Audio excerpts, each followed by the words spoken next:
नमस्कार, मैं हूं आपके साथ अनिल शर्मा और आप देख रहे हैं द सुर्खियाँ खबरें सबसे पहले। तो खबरें सबसे पहले मैं आज बड़ा मुद्दा लेकर आया हूं मैं आपके साथ, और मुद्दा है किसान आंदोलन से जुड़ा। क्योंकि पंजाब की जो 32 जत्थेबंदियां हैं, उन्होंने आज एक बड़ी पार्टी का ऐलान किया है। वो पंजाब के जो विधानसभा के इलेक्शन होने वाले हैं अगले साल, उसके लिए संयुक्त समाज मोर्चा एक अनाउंस किया गया है। आज घोषणा हुई है, जो राज्यपाल साहब हैं उनकी तरफ से इस मोर्चे की जो है घोषणा की गई है। उन्होंने प्रेस वार्ता कर पंजाब में इसकी बड़ी घोषणा की है कि उन्होंने कहा है कि उनके ऊपर बहुत ज़्यादा जो प्रेशर जो संयुक्त किसान मोर्चा से जो लोग जुड़े थे उनसे जो लोग उनसे, तो वो उनका साफ तौर पर कहना है कि उनके ऊपर प्रेशर था। वो लोग उन्हें बार बार कह रहे थे कि कोई ना कोई ऐसा मोर्चा तैयार किया जाए जो पंजाब की जो आवाज़ है उसको आगे लेकर आए और जो किसान हैं उनकी आवाज़ बने। तो बड़ी बात इसमें क्या सामने आ रही है, एक तरफ तो किसान मोर्चा ने जो बात कही थी कि एसकेएम संयुक्त किसान मोर्चा जो एसकेएम था, जो जिन्होंने इस किसान आंदोलन में जीत में अहम भूमिका निभाई थी। हर किसान आंदोलन में भी कहने का मेरा जो तात्पर्य है वो ये है कि कहीं ना कहीं जो किसान आंदोलन था वो कहीं ना कहीं राजनीतिक जो परिस्थितियां हैं उससे प्रेरित था। और जैसे जैसे जो किसान है, जो किसान नेता है, वो एक के बाद एक जो गुट है वो राजनीतिक पार्टी के तौर पर अपनी जो पार्टियों की घोषणा, मोर्चाओं की घोषणा कर रहा है। भले ही नाम मोर्चे का हो, लेकिन आना देश की राजनीति में आना चाहते हैं। कहीं ना कहीं साफ हो रहा है कि जो किसान आंदोलन का जो नाम था, जिसको जोड़कर ये बड़ा आंदोलन किया गया था, किसान आंदोलन, और इशू जो रखा गया था वो था भाई जो नए कृषि कानून है वो किसानों के हित में नहीं है, अहित में है। अभी तक किसान आंदोलन जो देश के प्रधानमंत्री है, उन्होंने करीब 1 साल तक चले इस आंदोलन को देखते हुए, इस आंदोलन को, ताकि इसमें कुछ ज़्यादा देश के हित की बात कहते हुए, देश के हित के बारे में प्रधानमंत्री ने कहा कि ये अगर देश के हित में है तो ये आंदोलन जो कृषि कानून है वो वापस लिए जाएंगे। और उन्होंने घोषणा की थी, और उसको कर प्रधानमंत्री ने जैसे ही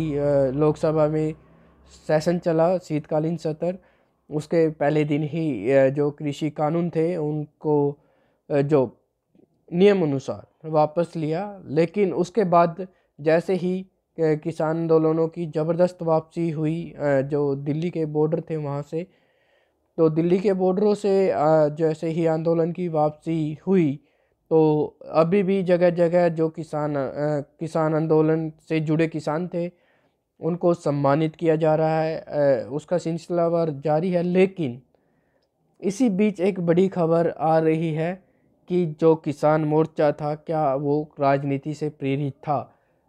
कहीं ना कहीं जैसे जैसे जो किसान नेता है वो इस तरफ इशारा कर रहे हैं, जैसे जैसे मोर्चे बनाकर लोकसभा जो विधानसभा के चुनाव होने वाले हैं, जैसे पंजाब में है, यूपी में है, तो कहीं ना कहीं जो किसान नेता हैं, बड़े चेहरे किसान नेताओं के, वो कहीं ना कहीं अब जो किसानों के नाम पर जिन्होंने आंदोलन को लड़ा है, आज वो कहीं ना कहीं देश की जो राजनीति है उसमें सक्रिय होते दिख रहे हैं। तो एक बड़ी बात है कि आज जो पंजाब में प्रेस संयुक्त किसान मोर्चा के जो कहा था कि जितने भी किसान नेता है वो किसी भी पॉलिटिकल अगर चुनाव लड़ते हैं तो उनका बहिष्कार किया जाएगा। लेकिन हम जो देख रहे हैं अभी पंजाब में हाल ही में, तो अलग अलग मोर्चे जो हैं, अलग अलग मोर्चे बंदियां हैं जो वो अपनी चुनाव को लेकर जो है वो अपना मोर्चों का ऐलान कर रहे हैं। आज भी ऐसा ही पंजाब में देखने को मिला, जहां पर आज संयुक्त समाज मोर्चा के नाम से जो राज्यपाल है उन्होंने अपनी पार्टी की, एक तरह से कह सकते हैं, जो विधानसभा में 117 विधानसभा सीटें हैं उन पर चुनाव होना है, उसको लेकर एक संयुक्त समाज मोर्चा का आह्वान किया है। तो उसकी जो प्रेस कॉन्फ्रेंस हुई है उसको लेकर हम आपको सुनाएंगे। तो चर्चा का विषय इसलिए भी है क्योंकि किसान आंदोलन अभी किसानों की कुछ मांगे हैं, जो जैसे कि है एमएसपी से जुड़ी मांग है किसानों की, और पूर्ण जोर से अभी तक वो जो मांग है, अभी तक जो सरकार ने उस पर कमेटी गठित करने की बात कही है, लेकिन अभी उस पे जो काम है वो चला हुआ है। लेकिन एसकेएम अब एसकेएम कौन है? एसकेएम जो 700 के करीब जत्थेबंदियां हैं किसानों की, अलग अलग पूरे देश की, उनको आगे अब क्या फैसला लेंगे वो किसान की, जिस तरह से ऐसे तो जैसे बटा हुआ किसान हम अभी देख रहे हैं, लेकिन जो किसान आंदोलन के दौरान पिछले 1 साल से धरना प्रदर्शन दिए हुए था, किसानों की सरकार के अगेंस्ट खड़ा था, आज वही सत्ता में आने के लिए कहीं ना कहीं हम देख पा रहे हैं कि वो अलग अलग हथकंडे अपनाते नज़र आ रहे हैं। तो कहीं ना कहीं आप जैसे ही किसानों का जैसे जैसे हमने देखा भी था कि सोशल मीडिया पर कि कैसे लोगों ने, अगर कोई किसानों का बहिष्कार करता था तो उनके ऊपर भी कहीं ना कहीं अलग तरीके से सोशल मीडिया के जरिए या किसी भी तरह से कमेंटबाजी होती थी। लेकिन अब देखना ये है कि अभी जो किसान हैं वो आगे क्या फ़ैसला लेते हैं, जो किसानों की जत्थेबंदियां हैं वो क्या फ़ैसला लेती हैं। उससे पहले हम आपको एक बार जो अहम आज प्रेस वार्ता की है राज्यपाल ने, आपको वो सुनवा देते हैं। आप पहले प्रेस वार्ता सुनिए किसानों की, जो अहम फैसले, कुछ महत्वपूर्ण बिंदु हैं जिनको जो प्रेस वार्ता में रखे गए हैं, जिनके आधार पर संयुक्त समाज मोर्चा तैयार किया गया है। सुनिए किसानों को। पंजाब ਦੇ ਆਂਦੀ हर वर्ग ਦੀ ਮੰਗ ਤੇ, ਕਿਉਂਕਿ ਜਥੇਬੰਦੀਆਂ ਕਿਸਾਨ ਸੀਗੀਆਂ, ਕਿਸਾਨੀ ਜਥੇਬੰਦੀਆਂ ਸੀ, ਇਹ ਅੰਦੋਲਨ ਕਿਸਾਨੀ ਜਥੇਬੰਦੀਆਂ ਨੇ ਸ਼ੁਰੂ ਕੀਤਾ, ਪਰ ਇਹ ਜਨ ਅੰਦੋਲਨ ਬਣ ਗਿਆ ਸੀ। ਤੇ ਅੱਜ ਜਨ ਦੀ ਆਵਾਜ਼ ਸੁਣਦੇ ਹੋਏ ਤੁਹਾਡੇ ਮੂਹਰੇ ਪੰਜਾਬ ਦੇ ਵਿੱਚ ਨਵਾਂ ਇੱਕ ਮੋਰਚਾ ਪੇਸ਼ ਕਰ ਰਹੇ ਆ, ਜਿਹਦਾ ਨਾਮ ਸੰਯੁਕਤ ਸਮਾਜ ਮੋਰਚਾ, ਤੇ ਹਰ ਵਰਗ ਉਹਦੇ ਵਿੱਚ ਆਪ ਦਾ ਹਿੱਸਾ ਪਾਊਗਾ। ਅਸੀਂ ਉਹਦੇ ਮੋਹਰੀ ਜ਼ਰੂਰ ਹੋਵਾਂਗੇ। टोटल साढ़े कोल इस टाइम मौजूद इत्थे 22 जथेबंदियां ने फैसला किया, क्योंकि पिछले समय तुसीं सारिआं ने खबर किया,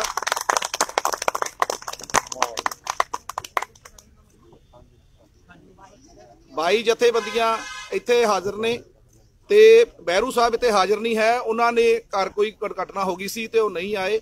बाकी तुहाडे सामने हाजिर ने, ते दूजियां जिहड़ियां 3 जथेबंदियां साडे नाल सहमत ने, वो अज मीटिंग कर रही ने। उन्हां दे कुछ कॉन्स्टिट्यूशनल अड़कना ने ਜਿਹੜੀਆਂ ਉਹ ਕਹਿੰਦੇ ਸੀ, ਉਹ ਕੱਢਣ ਤੋਂ ਬਾਅਦ ਤੁਹਾਡਾ ਇਹ ਸਾਥ ਦਵਾਂਗੇ। ਮੇਨਲੀ ਉਹਨਾਂ BKU ਟਿਕਾਉਂਦਾ ਜੀ, BKU ਲੱਖੋਵਾਲ ਨਹੀਂ ਲਤਾੜਾ ਜੋ ਜੀ ਮੇਜਰ ਪੁਨਾਵਾਲ 3 ਜਥੇਬੰਦੀਆਂ ਨੇ, ਉਹ ਆਪਣਾ ਅੱਜ ਮੀਟਿੰਗ ਕਰ ਰਹੀਆਂ, ਫੈਸਲੇ ਕਰ ਰਹੀਆਂ ਨੇ। ਤੇ ਅਸੀਂ ਕਾਫੀ ਮੰਥਨ ਤੋਂ ਬਾਅਦ ਪੰਜਾਬ ਦੇ ਹੁੰਗਾਰੇ ਉੱਤੇ ਜਵਾਬ ਦੇਣ ਲਈ ਇਹ ਤੁਹਾਡੇ ਸਾਹਮਣੇ ਇੱਕ ਮੋਰਚਾ ਲਿਆਂਦਾ, ਜਿਹੜਾ 117 ਸੀਟਾਂ ਲਈ 117 ਸੀਟਾਂ ਲਈ ਤਿਆਰ ਬਰ ਤਿਆਰ ਆ। ਤੇ ਨਾਲ ਦੇ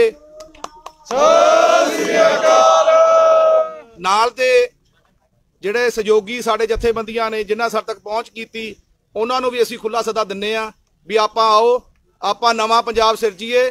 ਤੇ ਜਿਵੇਂ ਸਾਡੀ ਕਿਸਾਨ ਜਥੇਬੰਦੀਆਂ ਨੂੰ ਤੁਸੀਂ ਜਨ ਅੰਦੋਲਨ ਬਣਾ ਕੇ ਜਨ ਨੇ ਮਦਦ ਕੀਤੀ ਆ, ਇਹ ਆਪ ਦਾ ਇੱਕ ਅੰਦੋਲਨ ਆ, ਜਿਹੜਾ ਡੈਮੋਕ੍ਰੈਟਿਕ ਵੇ ਨਾਲ ਆਪਾਂ ਇਲੈਕਟੋਰਲ ਪੋਲਿਟਿਕਸ ਦੇ ਵਿੱਚ ਅੱਜ ਤੁਹਾਡੇ ਸਾਹਮਣੇ ਪੇਸ਼ ਕੀਤਾ। ਹਰੇਕ ਨੂੰ ਇਹ ਆਪਣੀ ਲੜਾਈ ਆਪ ਲੜਨੀ ਪਊਗੀ। ਤੇ ਇਹਨਾਂ ਦੇ ਸਾਡੇ ਜਿਹੜੇ ਆਗੂ ਨੇ, ਚਿਹਰਾ ਨੇ, ਉਹ ਬਲਬੀਰ ਸਿੰਘ ਰਾਜੇਵਾਲ ਹੋਣਗੇ।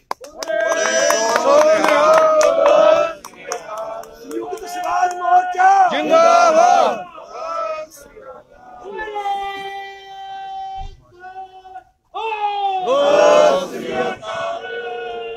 ਇਹ ਅਸੀਂ ਆਉਣ ਵਾਲੇ ਸਮੇਂ 'ਚ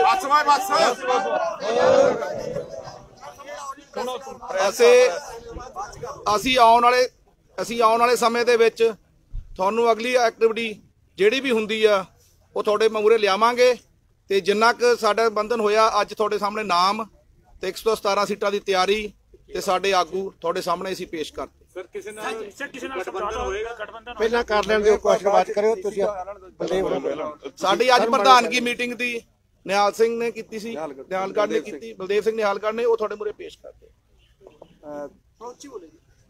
ਸਾਡੇ ਮੀਡੀਆ ਸਾਡੇ ਸੱਜਣਾ ਦਾ ਬਹੁਤ ਬਹੁਤ ਧੰਨਵਾਦ।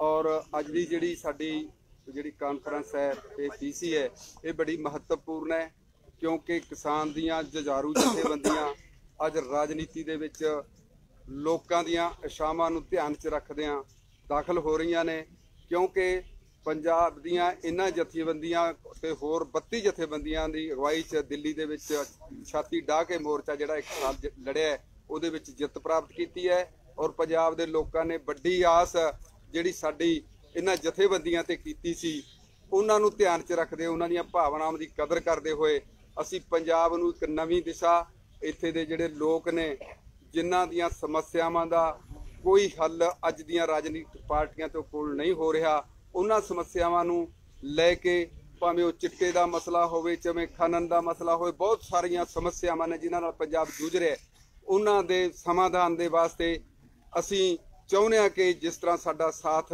ਪਿਛਲੇ ਸਮੇਂ ਦੇ ਵਿੱਚ ਸਾਰੀ ਜਨਤਾ ਨੇ ਦਿੱਤਾ ਹੈ, ਉਹੀ ਆਸ ਦੇ ਨਾਲ, ਕਿਉਂਕਿ ਉਹਨਾਂ ਨੇ ਹੀ ਸਾਨੂੰ ਇੱਧਰ ਨੂੰ ਪ੍ਰੇਰਿਆ ਹੈ, ਇਸ ਲਈ ਉਹ ਰੱਖਦੇ ਹੋਏ ਅਸੀਂ ਅੱਜ ਦਾ ਜਿਹੜਾ ਹੈਗਾ ਸਿਆਸੀ ਮਾਹੌਲ ਦੇ ਵਿੱਚ ਕਦਮ ਰੱਖਣ ਚੱਲੇ ਹਾਂ।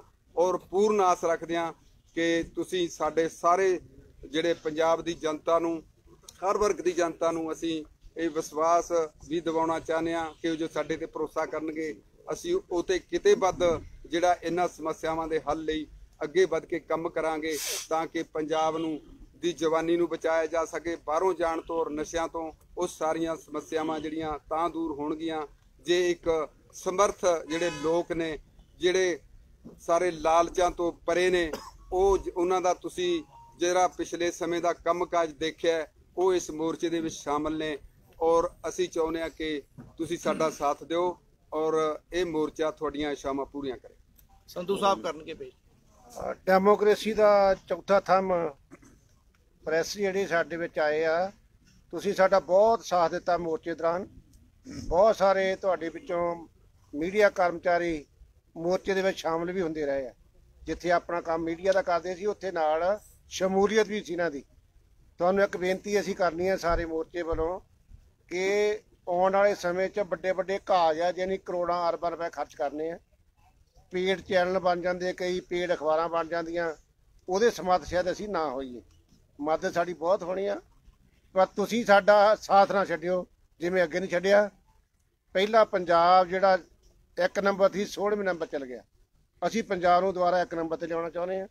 ਸਾਡੀ ਪੰਜਾਬ ਦੀ ਜਵਾਨੀ ਵਿਦੇਸ਼ਾਂ 'ਚ ਨਾ ਰੁੜੇ, ਇੱਥੇ ਹੀ ਕਮਾਈ ਕਰਕੇ ਆਪਣੀ ਜੀਵਨ ਬਤੀਤ ਕਰਨ ਦੇ ਯੋਗ ਹੋ ਸਕੇ। ਵਾਰੀ ਵਾਰੀ ਆ ਕੇ ਲੋਕਾਂ ਨੂੰ ਤੁਸੀਂ ਸਭ ਤੋਂ ਵੱਧ ਜਾਣਦੇ ਹੋ, ਮੈਂ ਜ਼ਿਆਦਾ ਨਹੀਂ ਕਹਿਣਾ। ਤੁਹਾਡੇ ਸਾਹਮਣੇ ਅਸੀਂ ਉਹ ਚਿਹਰਾ ਪੇਸ਼ ਕਰ ਰਹੇ ਹਾਂ ਜਿਨ੍ਹਾਂ ਨੂੰ ਬੜੀ ਵਾਰੀ ਆਫਰਾਂ ਆਈਆਂ ਅਹੁਦਿਆਂ ਦੀਆਂ ਔਰ ਅਹੁਦਿਆਂ ਨੂੰ ਪੂਰੀ ਤਰ੍ਹਾਂ ਠੁਕਰਾਇਆ ਇਹਨਾਂ ਨੇ। ਅੱਜ ਵੀ ਅਸੀਂ ਇਹਨਾਂ ਨੂੰ ਬੇਨਤੀ ਕਰਕੇ ਲਿਆਂਦਾ, ਇਹ ਕਹਿੰਦੇ ਸੀ ਬਈ ਇਹ ਕੰਮ ਤਾਂ ਮੈਂ ਕੀਤਾ ਨਹੀਂ ਕਦੀ, ਪਰ ਸਾਰੇ ਇਹਨਾਂ ਦੇ ਨਾਲ ਆ, ਮੋਢੇ ਨਾਲ ਮੋਢਾ ਜੋੜ ਕੇ ਚੱਲਾਂਗੇ ਔਰ ਇਹਨਾਂ ਦੇ ਸਿਰ ਤੇ ਜ਼ਿੰਮੇਵਾਰੀ ਦੇ ਰਹੇ ਹਾਂ। ਔਰ ਆਸ ਆ ਕਿ ਆਉਣ ਵਾਲੇ ਸਮੇਂ 'ਚ ਪੰਜਾਬ ਨੂੰ ਇੱਕ ਨਵਾਂ ਤੇ ਖੁਸ਼ਹਾਲ ਪੰਜਾਬ ਬਣਾਉਣ ਵਿੱਚ ਰੋਲ ਅਦਾ ਕਰਾਂਗੇ। ਧੰਨਵਾਦ। ਤੁਹਾਡੇ ਤੋਂ ਸੰਯੁਕਤ ਕਿਸਾਨ ਮੋਰਚਾ ਨੇ ਕਿਨਾਰਾ ਕਰ ਲਿਆ, ਸਾਰਿਆਂ ਨੂੰ ਬੇਨਤੀ ਇਹ ਹੈ ਭਈ, ਪਹਿਲਾਂ ਤਾਂ ਤੁਹਾਡਾ ਸਾਰਿਆਂ ਦਾ ਬਹੁਤ ਬਹੁਤ ਧੰਨਵਾਦ। ਤੁਸੀਂ ਇਹ ਸਾਰੀ ਗੱਲ ਲੋਕਾਂ ਵਿੱਚ ਲਿਜਾਣੀ ਹੈ, ਜਿਸ ਤਰ੍ਹਾਂ ਮੋਰਚਾ ਤੁਸੀਂ ਸਾਰੀ ਦੁਨੀਆ 'ਚ ਪ੍ਰਚਾਰਿਆ। ਅੱਜ ਪੰਜਾਬ ਜਿਸ ਅਧੋ ਗਤੀ ਵਿੱਚੋਂ ਗੁਜ਼ਰ ਰਿਹਾ ਹੈ, ਲੋਕਾਂ ਦੀ ਇਹ ਮੰਗ ਹੈ, ਬਹੁਤ ਪ੍ਰੈਸ਼ਰ ਹੈ, ਲੋਕੀ ਟੈਲੀਫੋਨ ਕਰ ਕਰਕੇ ਬੜਾ ਪਰੇਸ਼ਾਨ ਕਰਦੇ ਨੇ ਵੀ ਫੈਸਲਾ ਲਓ ਫੈਸਲਾ ਲਓ। ਤੋਂ ਸਾਰੀਆਂ ਜਥੇਬੰਦੀਆਂ ਨੇ ਮਿਲ ਕੇ ਅੱਜ ਇੱਥੇ ਫੈਸਲਾ ਕੀਤਾ ਵੀ ਅਸੀਂ ਇੱਕ ਪੋਲੀਟੀਕਲ ਬਦਲ ਦੇਣਾ, ਉਹਦਾ ਨਾਂ ਸੰਯੁਕਤ ਸਮਾਜ ਮੋਰਚਾ ਰੱਖਿਆ, ਜਿਹੜਾ ਸਾਰੇ ਪੰਜਾਬ ਦੀਆਂ ਸਾਰੀਆਂ ਸੀਟਾਂ ਤੇ ਲੜੂਗਾ। ਉਹਦੇ ਲਈ ਜਿਹੜੇ ਪੰਜਾਬ ਦੇ ਹਿਤੈਸ਼ੀ ਨੇ ਉਹਨਾਂ ਨਾਲ ਵੀ ਤਾਲਮੇਲ ਕਰਕੇ ਉਹਨਾਂ ਨੂੰ ਵੀ ਕਲਾਵੇ ਚ ਲਿਆ ਜਾਊਗਾ। ਤੋ ਲੋੜ ਅੱਜ ਇਹ ਹੈ ਸਾਨੂੰ ਸਾਰਿਆਂ ਨੂੰ ਮਿਲ ਕੇ ਪੰਜਾਬ ਦੀ ਜਿਹੜੀ ਕਾਇਆ ਕਲਪ ਕਰਨ ਦੀ, ਜਿਸ ਤਰ੍ਹਾਂ ਦਾ ਸਿਸਟਮ ਗੰਦਾ ਹੋ ਗਿਆ ਉਹਨੂੰ ਸੁਧਾਰਨ ਦੀ ਲੋੜ ਹੈ। ਬਹੁਤ ਸਾਰੀਆਂ ਪੰਜਾਬ ਦੀਆਂ ਲੋੜਾਂ ਨੇ, ਉਹਨਾਂ ਨੂੰ ਪੂਰੀਆਂ ਕਰਨ ਦੀ ਲੋੜ ਹੈ। ਤੋ ਤੁਹਾਡਾ ਸਾਰਿਆਂ ਦਾ ਸਾਥ ਮੰਗਦੇ ਹਾਂ ਔਰ ਲੋਕਾਂ ਨੂੰ ਅਪੀਲ ਹੈ ਬਈ ਹੁਣ ਜਿਹੜੀ ਰਵਾਇਤੀ ਪੋਲੀਟੀਕਲ ਲੀਡਰਸ਼ਿਪ ਹੈ ਉਹਨਾਂ ਦੀਆਂ ਗੱਲਾਂ 'ਚ ਨਹੀਂ ਆਉਣਾ। ਸਾਰੇ ਆਪੋ ਆਪਣੇ ਪਿੰਡ ਵਿੱਚ ਮੋਰਚੇ ਨੂੰ ਆਪ ਸੰਭਾਲੋ ਤੇ ਇਹ ਲੋਕਾਂ ਦੀ ਸਿਆਸੀ ਜਮਾਤ ਹੋਏਗੀ ਜਿਹਦੇ ਵਿੱਚ ਆਮ ਲੋਕਾਂ ਦੀ ਸ਼ਮੂਲੀਅਤ ਹੋਏਗੀ, ਕਿਸੇ ਵੱਡੇ ਧਨਾੜ ਦੀ ਨਹੀਂ। ਉਹ ਸਾਰੇ ਆਮ ਪਰਿਵਾਰਾਂ ਦੇ ਵਿੱਚੋਂ ਲੋਕ ਨੇ ਜਿਹੜੇ ਇਹਦੇ 'ਚ ਸ਼ਾਮਲ ਹੋਣਗੇ ਤੇ ਮੈਂ ਸਮਝਦਾ ਅਸੀਂ ਸਾਰੇ ਮਿਲ ਕੇ ਪੰਜਾਬ ਨੂੰ ਫਿਰ ਲਈ ਤੇ ਲੈ ਆਵਾਂਗੇ।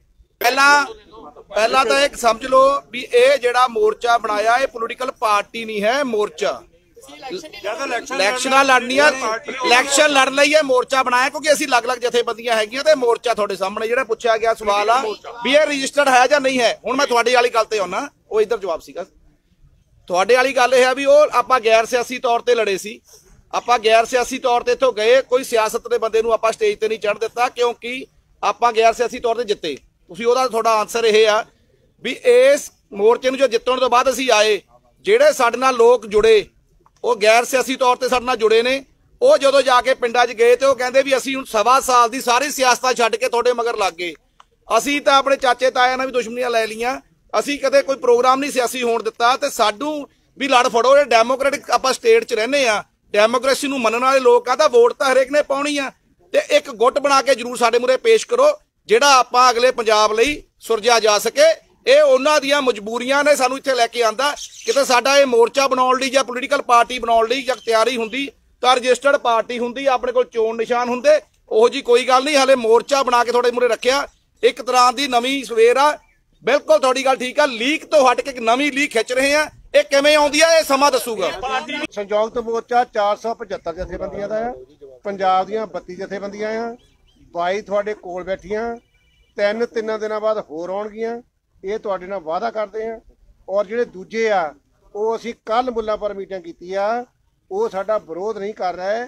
ਉਹ 'ਚ ਪਾਸ ਹੋਇਆ ਸਭ ਕੋ ਕੱਲ ਦਾ ਪ੍ਰੈਸ ਨੋਟ ਅੱਜ ਵਾਲਾ ਪੜ੍ਹ ਲਓ। ਉਹ 'ਚ ਆ ਵੀ ਜਿਹੜਾ ਇਲੈਕਸ਼ਨ ਲੜਨਾ ਚਾਹੁੰਦਾ ਲੜੇ, ਜਿਹੜਾ ਨਹੀਂ ਚੜਨਾ ਚਾਹੁੰਦਾ ਨਾ ਲੜੇ। ਮੋਰਚਾ ਕਾਇਮ ਰਹੂਗਾ, ਇੱਕ ਦੂਜੇ ਦਾ ਕੋਈ ਵਿਰੋਧ ਨਹੀਂ। ਅੱਜ ਅਸੀਂ ਨਵਾਂ ਮੋਰਚਾ ਐਲਾਨ ਕੀਤਾ, ਅਗਲੇ ਫੈਸਲੇ ਵਿੱਚ ਅਸੀਂ ਸਾਰੇ ਸਮਾਜ, ਦੇਖੋ ਤੁਹਾਡੇ ਸਾਹਮਣੇ ਸਮਾਜ ਲਿਖਤਾ, ਸਾਰਾ ਸਮਾਜ ਦੇ ਵਰਗ ਨੂੰ ਇਹ ਮੋਰਚਾ ਸੈਕੂਲਰ ਆ, ਪਹਿਲਾਂ ਧਰਮ ਤੌਰ ਤੇ, ਜਾਤ ਤੌਰ ਤੇ, ਬਰਾਦਰੀ ਤੌਰ ਤੇ, ਸਾਰਾ ਕਾਰੋਬਾਰੀ ਤੌਰ ਤੇ ਇਹ ਆਪਾਂ ਕਿਸਾਨ ਜਥੇਬੰਦੀਆਂ ਜ਼ਰੂਰ ਬਣਾ ਰਹੀਆਂ ਨੇ, ਪਰ ਬਹੁਤ ਵੱਡੇ ਲੈਵਲ ਤੁਹਾਨੂੰ ਆਉਣ ਵਾਲੇ ਸਮੇਂ ਦੇ ਵਿੱਚ ਵਪਾਰੀ ਵਰਗ, ਦੁਕਾਨਦਾਰ ਵਰਗ, ਮਜ਼ਦੂਰ ਵਰਗ, ਟਰਾਂਸਪੋਰਟਰ, ਸਾਡੇ ਜਿਹੜੇ ਐਸੋਸੀਏਸ਼ਨ ਆ, ਪੰਚਾਇਤ ਦੀਆਂ ਜਿਹੜੀਆਂ ਐਸੋਸੀਏਸ਼ਨਸ ਨੇ ਉਹ ਸਾਰੀਆਂ ਤੁਹਾਡੇ ਸਾਹਮਣੇ ਆਉਣਗੀਆਂ। ਇਹ ਸਾਰਿਆਂ ਵਾਸਤੇ ਖੁੱਲਾ ਸੱਦਾ ਵੀ ਤੁਹਾਡੇ ਪੰਜਾਬ ਨੂੰ ਸੁਧਾਰਨ ਵਾਸਤੇ ਇੱਕ ਮੋਰਚਾ ਬਣਿਆ।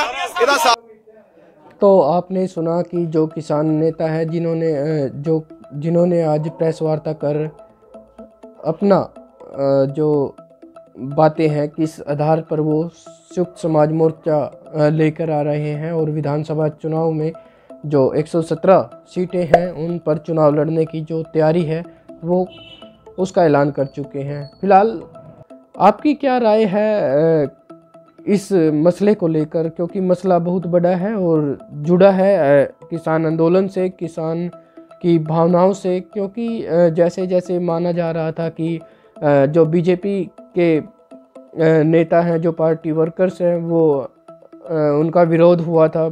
वो कहीं पे भी जैसे अपना प्रोग्राम करते थे तो जो सभी किसान नेता थे वो या किसान जो लोकल किसान थे वो उनका विरोध करने चले पहुंच जाते थे। लेकिन अब जब किसान भी राजनीति में अपना पैर रख चुका है कहीं ना कहीं, तो पक्ष जो कहीं ना कहीं इसका देश में राजनीति गरमाएगी इस मुद्दे के बाद। अब आप लोगों की क्या राय है? आप लोग कितना संयुक्त मोर्चा जो किसान आंदोलन से जुड़ा था, अब ये अलग अलग पार्टियां बना रहे हैं। जैसे गुरनाम सिंह सैडूनी ने पंजाब से ही अपनी पार्टी के अनाउंस किया है और उन्होंने संयुक्त भारत मोर्चा अपनी पार्टी का नाम रखा है। उसी तरह कहीं ना कहीं राज्यपाल जी भी अलग से अपनी पार्टी की घोषणा करते नज़र आए और उसमें राज्यपाल ने अपनी पार्टी को, अपने मोर्चे को संयुक्त समाज मोर्चे का नाम दिया है। आपकी क्या राय?